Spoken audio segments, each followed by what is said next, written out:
My phone buzzed with a notification from Instagram. Heather had tagged me in her latest post. I opened it, and the air left my lungs in one painful rush. There they were, my sister, my mother, my father, and Tyler, my ex-boyfriend of 6 months, all smiling around a table at Morton's Steakhouse, my dad's favorite restaurant. Candles glowed on a cake I didn't help bake. Gifts I didn't help choose sat piled beside my father. I checked my messages again. It was a last-minute thing, just close family my mom had texted earlier. Yet there was Tyler, his arm casually draped over the back of my sister's chair. My hands shook as I scrolled through my email, finding exactly what I suspected. I've always been the black sheep in my family, not in a rebellious, dramatic way, just perpetually out of sync with my mother's vision of what a daughter should be.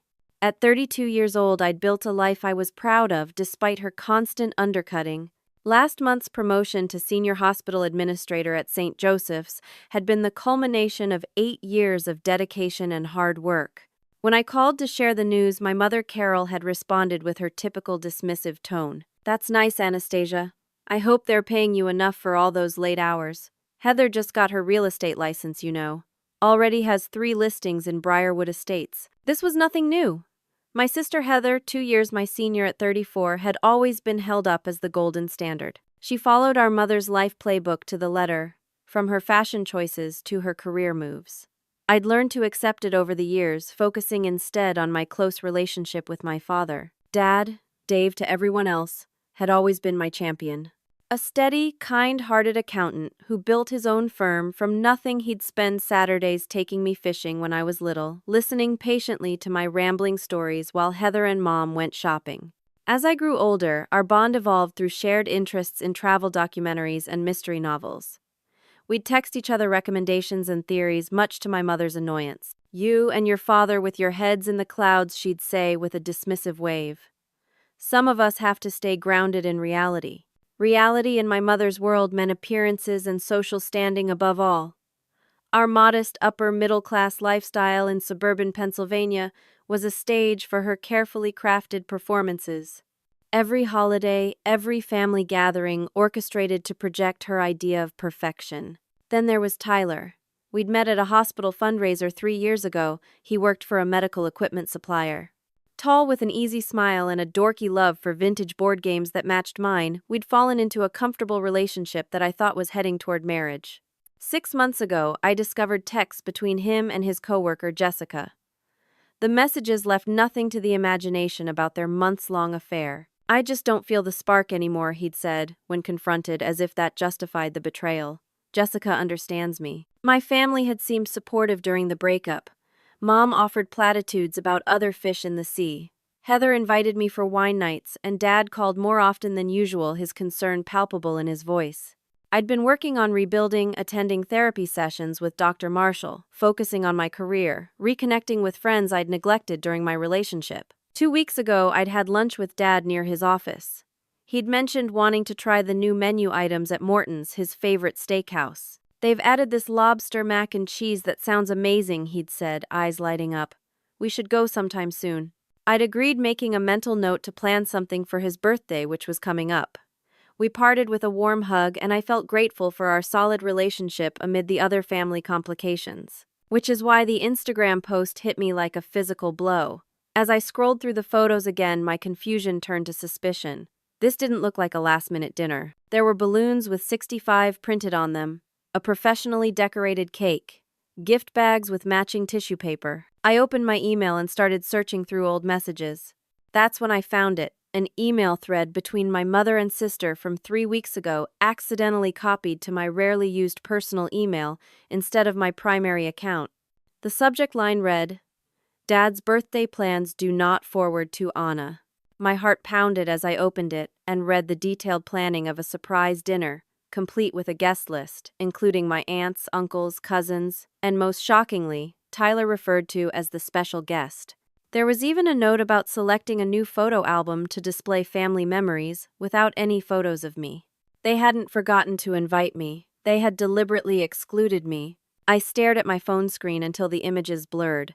The more I looked at the photos from the birthday dinner, the more details emerged that twisted the knife deeper. There was the 3-tiered German chocolate cake, my grandmother's special recipe that I always helped prepare for Dad's birthday since I was 8 years old.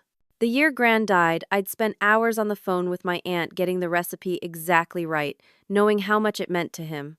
This cake looked professional, pristine, and perfect in a way that lacked the love-filled imperfections of our traditional homemade version. In another photo, a pile of wrapped gifts sat on a side table. I spotted a rectangular package that could only be the first edition Hemingway I'd have contributed to had I known about the gathering. Dad had been hunting for it for years, and I'd mentioned it to Heather last Christmas as something we could split the cost on for his next birthday.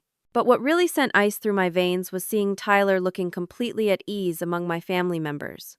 In one photo, his arm rested on the back of Heather's chair, fingers casually grazing her shoulder. In another, he was laughing with my Uncle Pete holding up a whiskey glass in toast. He was wearing the blue button-down shirt I'd bought him last year. Then I saw my mother's caption, "Perfect evening celebrating Dave with everyone who matters most in his life." Everyone who matters. I dialed Dad's number with trembling fingers. It rang 4 times before going to voicemail. "Hey Dad, it's me. Just calling to chat. Call me back when you get a chance."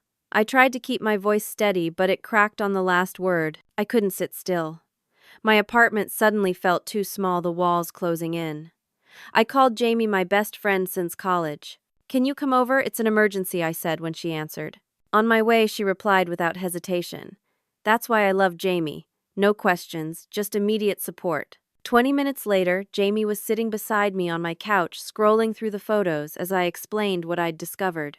"I knew something was up," she admitted, looking guilty. "I saw Heather at Michael's buying party supplies last week. When I asked what she was shopping for, she got weird and vague. I should have told you. It wouldn't have made a difference," I said, trying to absolve her. "They clearly didn't want me there." As Jamie continued examining the photos, she suddenly paused on one particular image. "Anna, look at this." She zoomed in on the background of a group shot. In the reflection of a decorative mirror behind the table, my mother was clearly visible, holding what appeared to be a leather-bound photo album with gold embossing. My throat tightened as recognition dawned. "That's my album. The one with all the fishing trips and camping photos of me and Dad." I leaned closer. "Why would she bring that if they didn't want me there?" "Wait," Jamie said, squinting at the image. "It looks like she's showing something to Tyler. Look how they're huddled together." The implication hit me like a punch to the gut. They weren't just excluding me from the present, they were rewriting the past, possibly sharing private moments between me and my father with my ex. I took my phone back suddenly, needing to see every detail. As I swiped to the next photo, I noticed something else. A small, knowing glance between my mother and Tyler caught mid-conversation. There was an intimacy there that suggested this wasn't their first recent interaction. "They've been in touch," I whispered. "All this time." Jamie put her arm around me as the full weight of the betrayal settled over me. "Anna, this is beyond messed up. This wasn't a casual oversight. This was planned." I nodded, unable to speak past the lump in my throat. The room felt like it was spinning. 6 months of rebuilding my life, of telling myself I was moving forward, crumbled under the realization that while I'd been working to heal, my family had been conspiring behind my back, welcoming the very person who had shattered my heart. "What are you going to do?" Jamie asked softly. Before I could answer, my phone pinged with a text message. It was from my cousin Brian. "Great seeing everyone tonight. Missed you there, though. Your mom said you couldn't make it because of work." Another lie. Another manipulation. Something cold and determined settled in my chest, replacing the initial shock and pain. "I'm going to find out exactly what's going on," I said, my voice steadier than I expected. "And then I'm going to make sure everyone knows the truth." Sleep was impossible. At 2 in the morning, I sat cross-legged on my bed with my laptop methodically searching through emails for any clues I might have missed. I didn't know exactly what I was looking for. Perhaps an actual invitation that somehow got buried, though I knew deep down that was wishful thinking. Instead, I found something worse. 2 months ago, my mother had started an email thread with Heather about Dad's birthday celebration. She had meant to send it to Heather's personal email, but accidentally included my old college email address that I rarely checked. I'd only found it now because I was desperately searching all accounts. The email was explicit. "I think we should do something special for your father's birthday this year, just us without Anastasia. Every gathering with her turns into some drama about her job or her breakup. She'll make it all about her instead of celebrating your father. Let's plan something he'll truly enjoy without walking on eggshells. Heather had replied within minutes. Totally agree. What if we invited Tyler too? He's been asking about family gatherings, and I think it would help everyone move forward. Dad always liked him. My mother's response made me physically ill. Perfect idea. Tyler's been so helpful with your real estate questions too. Let's keep this off the family group chat so Anna won't know. We'll tell your father she's busy with work. He'll be disappointed but understand.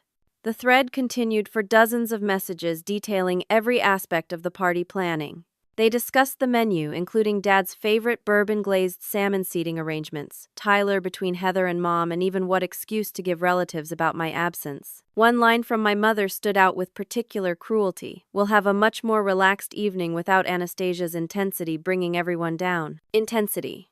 That was her code word for my unwillingness to pretend everything was perfect when it wasn't. For asking uncomfortable questions. For loving my father in a way that didn't fit her script. I must have made a sound because suddenly Jamie was at my bedroom door, concern etched on her face. She'd insisted on staying over, sleeping on my couch despite my protests. Anna, what's wrong? I turned my laptop toward her, unable to speak. As she read, her expression changed from concern to outrage. Those manipulative. I can't even find words, she finally said, sitting beside me. This is beyond petty. This is psychological warfare. There's more, I said, my voice hollow as I scrolled down. Look at this. An email from last week showed my mother had instructed everyone to avoid posting on social media until after the event to prevent any awkwardness with Anastasia. Heather had clearly ignored that directive, perhaps intentionally. As the night progressed into early morning, Jamie helped me process the magnitude of what I'd discovered. This wasn't a simple oversight or even a one-time exclusion.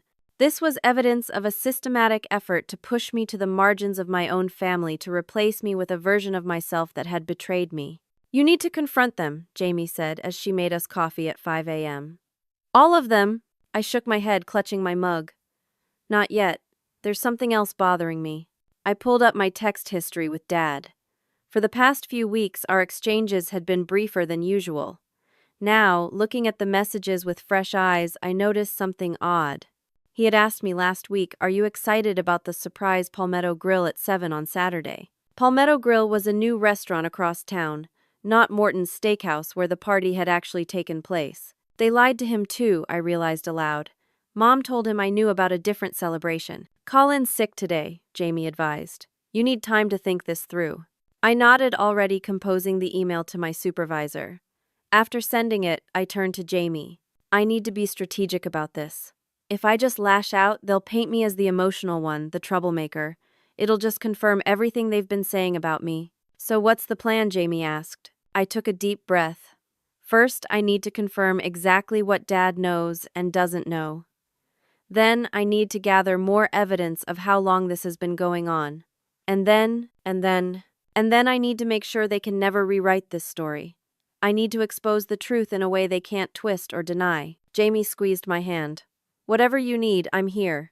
As the morning light began filtering through my blinds, we started making lists. People to contact, questions to ask, evidence to gather. I called and scheduled an emergency session with my therapist, Dr. Marshall, for that afternoon. Remember what we've been working on, Jamie said as she prepared to leave for work. Your worth isn't determined by their behavior. This is about their issues, not yours. I nodded, but as the door closed behind her, I couldn't help but wonder, what if they were right? What if I really was the problem? What if everyone would be happier without me? Then I remembered the email thread again, the calculated exclusion, the deliberate lies. No, this wasn't about my failings. This was about control and narrative. And for the first time in my life, I was determined to take both back. By mid-morning, restlessness drove me from my apartment. I found myself driving past my parents' suburban colonial, a house I'd grown up in, but now felt like foreign territory. I slowed as I approached, not sure what I expected to see.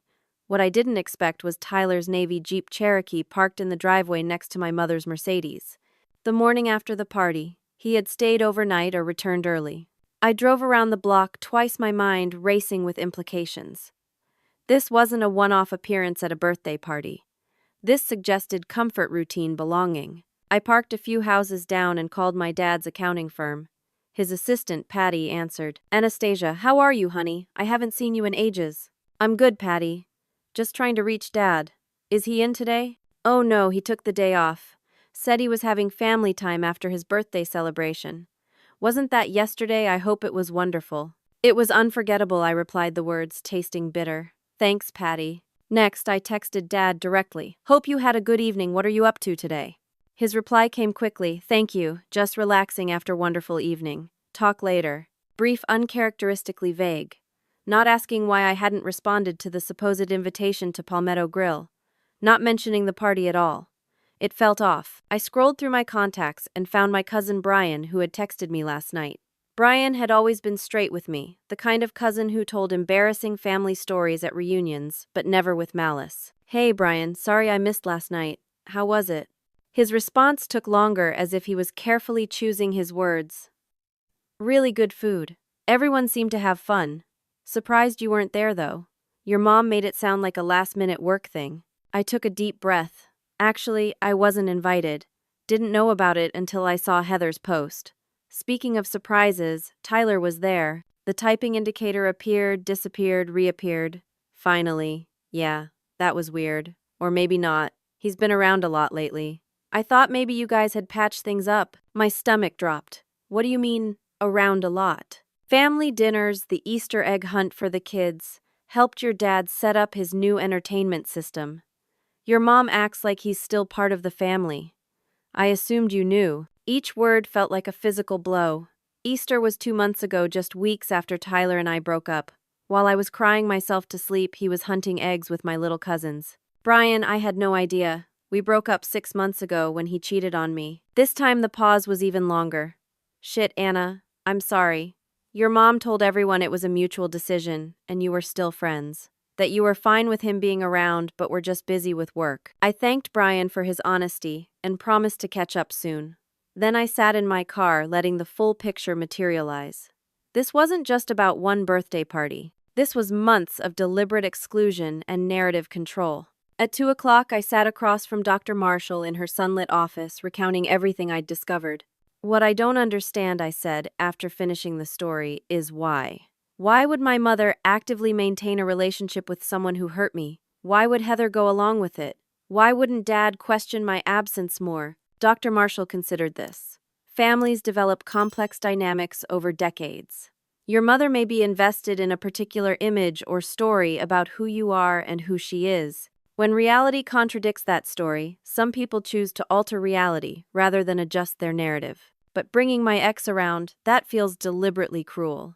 It may be about control, Dr. Marshall suggested. From what you've shared in our sessions, your relationship with your father exists somewhat outside your mother's sphere of influence. By cultivating a relationship with Tyler, especially after he hurt you, she asserts control over that narrative too.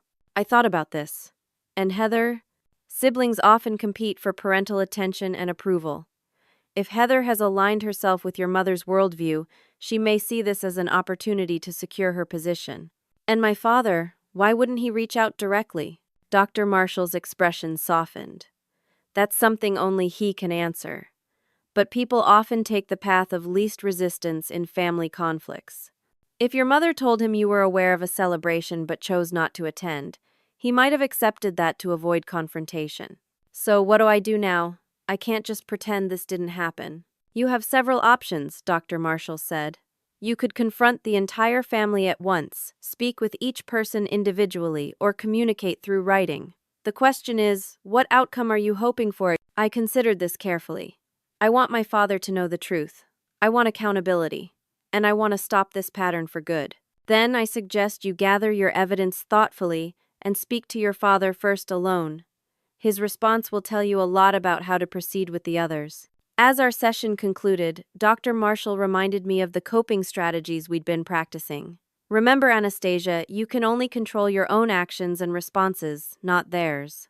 Whatever happens, this is an opportunity to advocate for yourself in a way that aligns with your values. I left feeling more centered with the outline of a plan forming in my mind. But as I reached my car, my phone buzzed with a notification. Heather had posted another photo from last night's celebration, this one showing Tyler presenting what looked like a small velvet jewelry box, my mother looking excitedly between it and Heather. The caption read, "Some surprises are worth waiting for." My carefully gathered composure shattered. Not only had they excluded me from my father's birthday, but they were using the occasion to celebrate some new development between my sister and my ex. The very person who had betrayed me was now being welcomed with open arms, perhaps even into the family officially. I started my car with shaking hands. This wasn't just about one party anymore. This was about my place in my family, my history, my future. And I wasn't going to let them erase me without a fight. "We need to be methodical about this," Jamie said that evening as we sat at my kitchen table, surrounded by printouts, notebooks, and 2 half-eaten pizzas. "If you go in emotional, they'll dismiss you as overreacting." She was right. In my family's dynamics, emotion had always been weaponized against me. Express too much joy, I was showing off. Show disappointment, I was bringing everyone down. Anger. That made me unstable or too intense. My mother had perfected the art of using my feelings to invalidate my experiences. Not this time. I created a timeline starting 6 months ago, with my breakup with Tyler noting every family interaction, text exchange, and social media post. Patterns emerged that I'd been too close to see before. 2 weeks after the breakup, my mother had started declining my invitations to lunch, citing commitments that later appeared on social media as shopping trips with Heather. My father's communication became more sporadic, our conversations briefer. Family Sunday dinners were rescheduled repeatedly until they simply stopped being mentioned. Meanwhile, Tyler had started appearing in the background of family photos. First at my cousin Lily's baby shower, which I'd missed due to a work conference, then at my Uncle Pete's retirement party, which I'd been told was immediate family only, and most recently at the Easter gathering Brian had mentioned. "Look at this," I said to Jamie, pulling up my banking app. "Dad and I have had a joint account since college. He deposits birthday and Christmas money there, and we use it for our special outings." I scrolled through recent transactions. 3 weeks ago, there was a withdrawal for $587 at Tiffany's. That's not Dad's style at all. Jamie looked at the date. "That's the day before your mom emailed Heather about Tyler being a special guest at the party." I pulled up another screen, the text message history between me and my mother during my relationship with Tyler. What I found made me sick. Subtle undermining comments about Tyler and me. "He seems distracted when you talk about work. Do you think he's ready for commitment when he still plays video games? Jessica from his office seems very attached to him." She was planting seeds, I whispered. Even before anything happened with Jessica, she was setting the stage. "This is some psychological thriller-level manipulation," Jamie said, looking disturbed. "Anna, I know they're your family, but this is seriously toxic behavior." I nodded, continuing to organize my evidence. I printed the email thread about the birthday planning, highlighted the most damning sections, and created a folder. I saved screenshots of all the social media posts showing Tyler at family events I hadn't been invited to.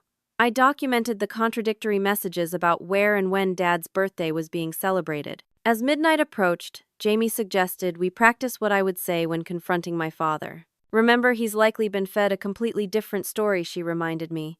"He might genuinely believe you knew about the Palmetto Grill plan and chose not to go." We role-played various scenarios, with Jamie playing my father's potential reactions: defensiveness, confusion, dismissal, even anger. Each time I practiced staying calm, presenting evidence, and focusing on facts rather than accusations. "What if he takes their side?" I asked, voicing my deepest fear. "What if he chooses them?" Jamie squeezed my hand. "Then at least you'll know where you stand. But Anna, your dad has always been in your corner.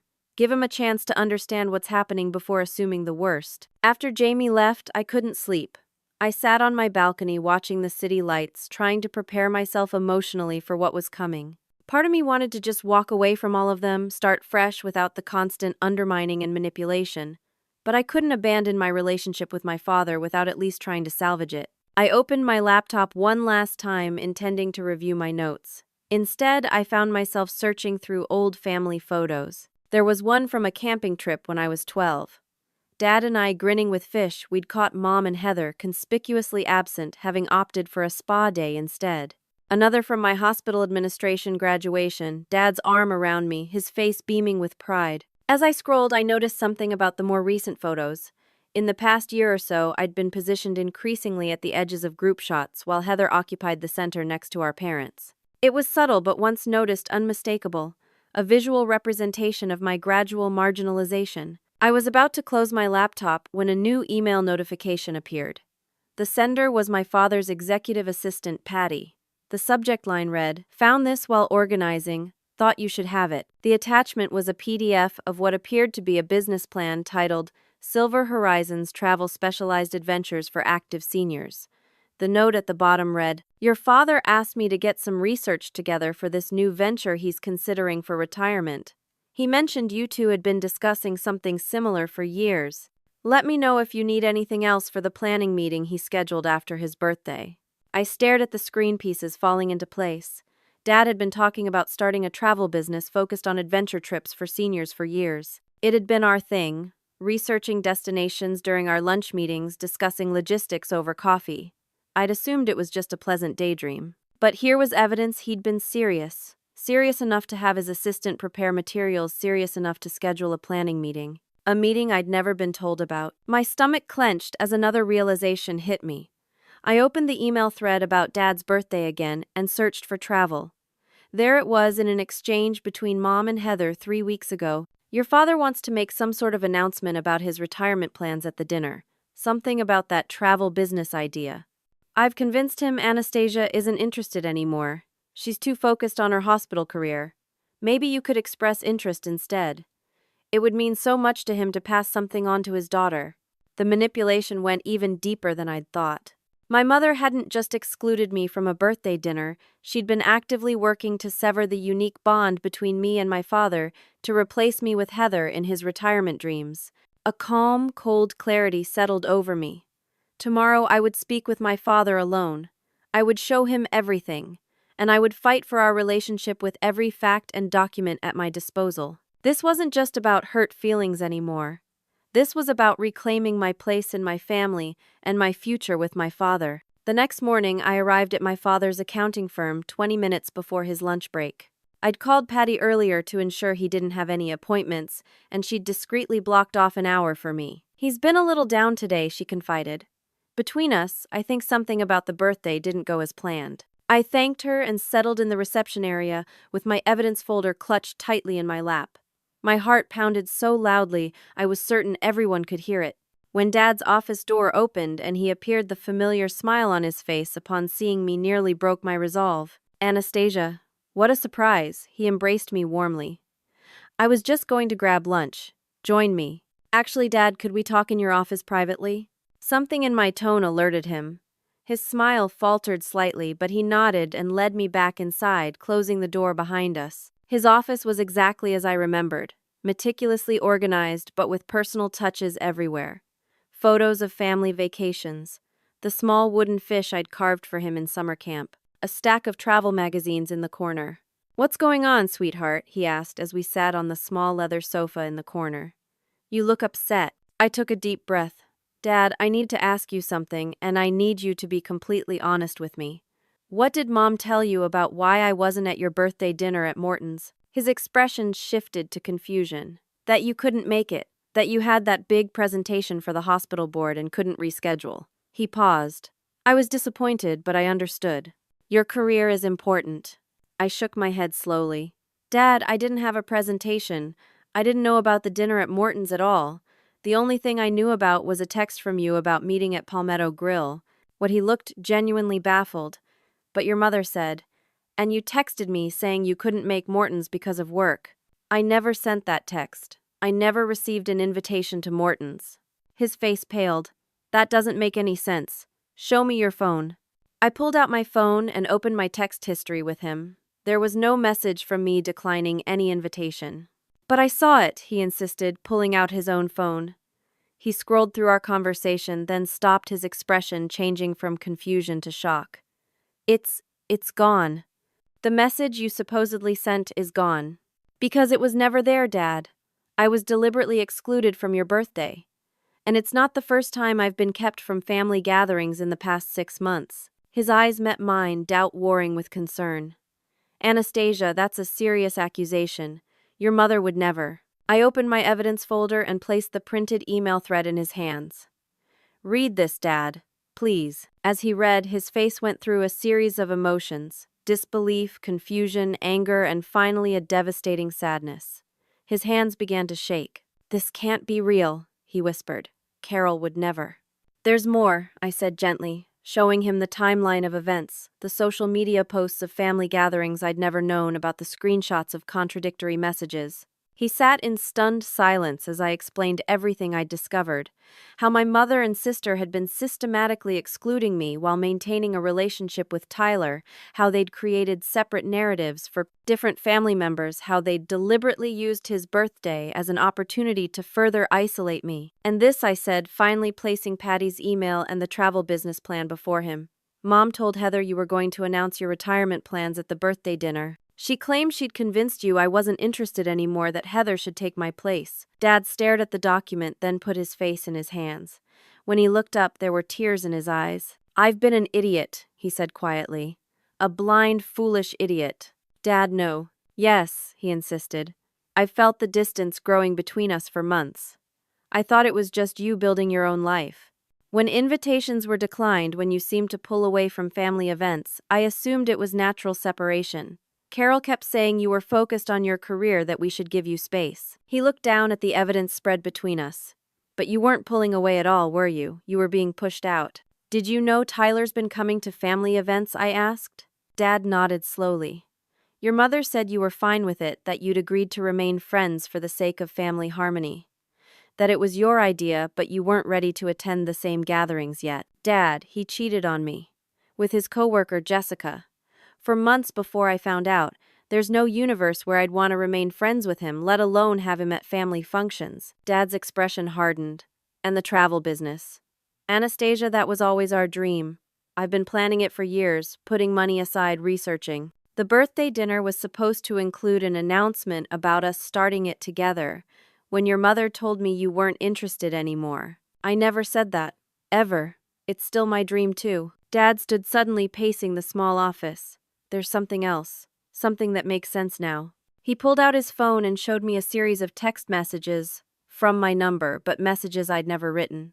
Messages declining lunch, invitations expressing disinterest in travel discussions, always citing work commitments. I never sent these, I whispered, horror dawning. Dad, I never sent any of these. I believe you, he said, his voice thick with emotion.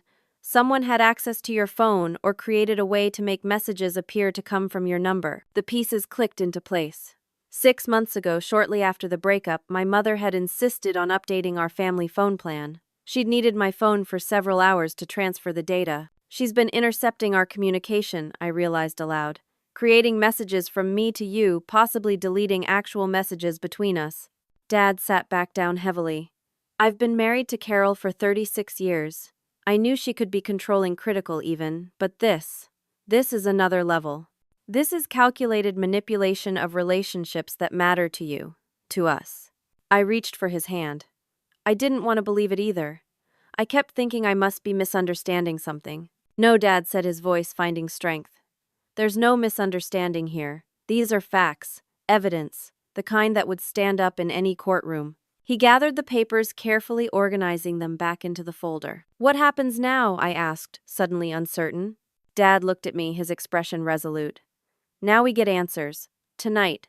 I'm calling a family meeting at the house. You, me, your mother, Heather. No excuses, no delays. Should I be there? Mom will just say I'm causing drama. You absolutely should be there. With all of this, he tapped the folder. It's time for the truth, all of it, no matter how uncomfortable. As we prepared to leave his office, Dad pulled me into a tight embrace. I'm so sorry, Anastasia, he whispered. I should have seen what was happening. I should have protected our relationship better. You didn't know, I said, returning his hug. You couldn't have imagined Mom would go this far. That's no excuse, he replied, pulling back to look me in the eyes. But I promise you this. It stops now. Whatever your mother and sister's reasons, whatever their justifications, the manipulation stops today. As we walked out together, I felt a strange mixture of sorrow and relief. The confrontation ahead would be painful, possibly devastating to our family structure. But for the first time in months, the wall of lies between me and my father had crumbled. Whatever happened next, we would face it together, with our eyes wide open. I arrived at my parents' house at 7 o'clock that evening, my evidence folder tucked under my arm like armor. Jamie had helped me prepare a final time, reminding me to stay focused on facts rather than emotions. Don't let them turn this into a "you're overreacting" situation, she'd cautioned. This is about actions and choices, not feelings. Dad answered the door before I could ring the bell, as if he'd been watching for me. His face was grim but determined. "They're in the living room," he said quietly. "Your mother thinks this is about my retirement plans. Heather knows something's up, but not what." I nodded, steeling myself. "Is anyone else here?" As if in answer to my question, Tyler emerged from the hallway bathroom. He froze when he saw me, color draining from his face. "What is she doing here?" he asked Dad, as if he had more right to be in my childhood home than I did. "She's my daughter," Dad replied coldly. "The better question is, what are you doing here?" Before Tyler could answer, my mother appeared in the hallway, her perfect composure momentarily shaken at the sight of me. "Anastasia, what a surprise. We weren't expecting you." She quickly recovered her social mask, sliding back into place. "If we'd known you were coming, we would have set another place for dinner." "This isn't a social call, Mom." My voice was steadier than I expected. "Dad has called a family meeting." "Oh," her eyebrow arched. "About what?" "About why my daughter was deliberately excluded from my birthday celebration," Dad said, the edge in his voice unmistakable. "Among other things." Mom's smile faltered. "Dave, we've been through this. Anastasia had work commitments. She sent you a text herself." "Let's discuss this in the living room," Dad said firmly. "All of us." We moved into the formal living room where Heather sat perched on the edge of the sofa, her expression a mixture of confusion and wariness. I took a seat across from her, placing my folder on the coffee table between us. Dad remained standing, positioning himself between me and Mom. "Tyler, I think you should leave," Dad said. "Actually," I interjected, "I think Tyler should stay. He's part of this too." Tyler glanced at my mother, who gave him a slight nod. He sat beside Heather, who automatically shifted closer to him. The casual intimacy of the movement confirmed my suspicions about their developing relationship. "I'll get straight to the point," Dad began. "It has come to my attention that there has been a systematic effort to exclude Anastasia from family gatherings over the past 6 months, culminating in her deliberate exclusion from my birthday dinner. I want to understand why." "That's ridiculous," Mom scoffed. "Anastasia has been invited to everything. She chooses her work over family. She always has." "Is that why you specifically instructed Heather not to forward the birthday plans to me?" I asked, opening the folder and sliding the first printed email across the table. "Because I was so likely to attend that you needed to make sure I didn't know about it." Heather gasped as she recognized the email. Mom's face hardened. "You had no right to access private correspondence," she said. "It was sent to my email, Mom, by accident. Just like these were sent from my phone number without my knowledge." I placed the screenshots of the fake text messages, declining invitations, next to the emails. "I don't know what you're trying to prove," Mom said, but her voice had lost its certainty. "I'm not trying to prove anything. The evidence speaks for itself." I turned to Dad. "Should we show them the timeline next, or the social media collection?" "The timeline," Dad said grimly. "I think we need to establish the pattern." One by one we presented the evidence I'd gathered. The systematic exclusion from family events, the cultivation of a relationship with Tyler behind my back, the manipulation of communications between me and my father, the attempt to replace me in his retirement plans. As the evidence mounted, Heather's expression changed from defensive to shocked. Tyler stared at the floor, unable to meet anyone's eyes. Only my mother maintained her composure, though her knuckles were white where she gripped her armrest. "What I want to understand," Dad said when we'd laid out everything, "is why. Why go to such lengths to push our daughter out of the family? What purpose does this serve?" Mom was silent for a long moment. When she finally spoke, her voice was eerily calm. "Anastasia has always been difficult.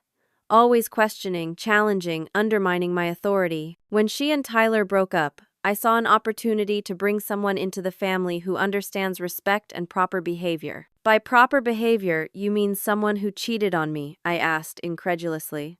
"Tyler made a mistake," Mom said dismissively. "But he fits with this family in ways you never have. He understands the importance of appearances of maintaining harmony." "By harmony, you mean letting you control everything," Dad interjected. "I have held this family together for 36 years. Mom snapped, her composure finally cracking.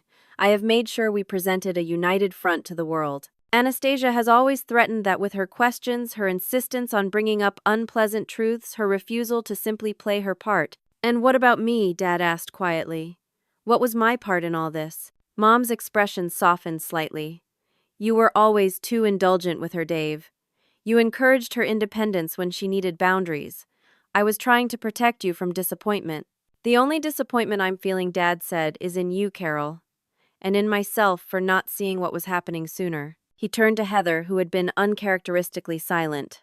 And you? What's your explanation for participating in this? Heather looked up, tears streaming down her face. I just wanted Mom to approve of me for once. To look at me the way she looks at Anna, like I'm worth fighting against, worth trying to control. The room fell silent as the implications of her words sank in. And Tyler, I finally asked, turning to my ex. What's your excuse? Tyler shifted uncomfortably. After we broke up, your mom reached out, said you were fine with us staying friendly, that the family had always liked me. It felt good to be wanted somewhere, especially after. He trailed off. After cheating on me destroyed our relationship, I finished for him. He nodded miserably. When Heather and I started talking more, your mom encouraged it, said it would be good for everyone, that you'd understand eventually. And the jewelry box in the photos, I asked, unable to stop myself. What was that about? Tyler glanced at Heather, who looked away. It wasn't an engagement ring if that's what you're thinking. It was earrings. For Heather's birthday next month. Your mom suggested I give them early at your dad's party. Of course she did, I said bitterly. Another little twist of the knife. Dad cleared his throat. I think we've established what happened. Now we need to talk about what happens next. He looked at my mother with an expression I'd never seen before, a mixture of sadness and determination. Carol, this manipulation stops today. All of it.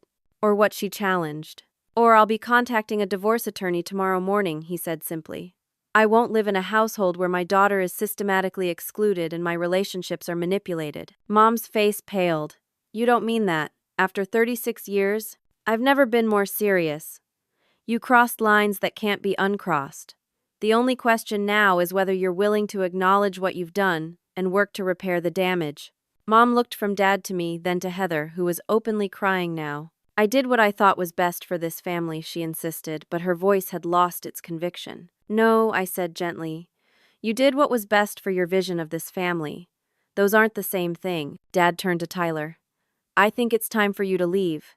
For good. Tyler stood without argument. For what it's worth, he said, looking at me directly, for the first time, I'm sorry. For everything. Your sorry doesn't fix anything, I replied. But thank you for being honest, finally. After Tyler left, the four of us sat in heavy silence. It was Heather who spoke first. I didn't realize how far it had gone, she said quietly. I knew we were excluding you from some things, but I didn't know about the fake messages or the travel business. That was cruel. Why did you post those pictures? I asked. Mom's email specifically said not to post on social media until later. Heather looked down. I was angry at Mom for something else. It was petty revenge. I didn't think about how it would hurt you.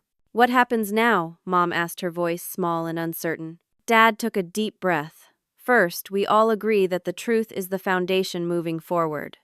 No more manipulation, no more separate narratives for different people. Second, Carol, you will begin seeing a therapist to understand why you felt the need to control relationships this way. Third, this family will only heal if everyone acknowledges their part in what happened and commits to change. 6 months later, I stood in the newly opened office of Silver Horizons Travel, arranging brochures on the front counter. The bell above the door jingled as Dad entered, carrying a box of business cards. These turned out great, he said, showing me the embossed logo we'd designed together.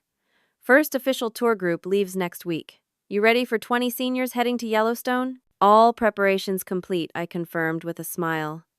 Even ordered extra walking sticks just in case. The months following the confrontation had been difficult but necessary. Mom had initially resisted therapy, but after Dad moved temporarily into a condo downtown, she'd realized he was serious about his ultimatum. Her first sessions had been grudging, but gradually she'd begun to recognize patterns from her own childhood that had shaped her controlling behavior. Heather and I had started meeting weekly for coffee, rebuilding our relationship without Mom's influence.